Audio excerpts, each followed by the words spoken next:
Hello বন্ধুরা, আশা করি সবাই ভালো আছেন। আজকে বাংলাদেশ এইচপি বনাম ক্যাপিটাল টেরিটরিজের মধ্যকার ম্যাচ অনুষ্ঠিত হচ্ছে। সেখানে বাংলাদেশ প্রথমে বোলিং করে, তারা অসাধারণ বোলিং করে। বিশেষ করে রিপন মণ্ডল, তিনি 3টি উইকেট লাভ করেন। এছাড়া আবু হায়দার রনি 2টি। এছাড়া যারা বল করছে সবাই অনেক ভালো বল করছে, নিয়ন্ত্রিত বল করছে, ফলে তারা 124 রানের মধ্যে বেঁধে রাখতে সক্ষম হয়েছে। তারা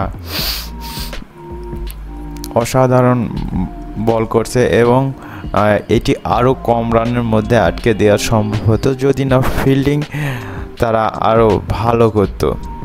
ফিল্ডিংয়ের ক্যাচ মিস হওয়ার কারণে অনেকটা 100 পার করছে টেরিটরিজ। তো বন্ধুরা, এখন ব্যাট করছে ক্যাপিটাল টেরিটরিজ। তো আপনাদেরকে পরবর্তী আপডেট জানাবো। তো আমার সঙ্গেই থাকুন। সবাইকে অনেক অনেক ধন্যবাদ।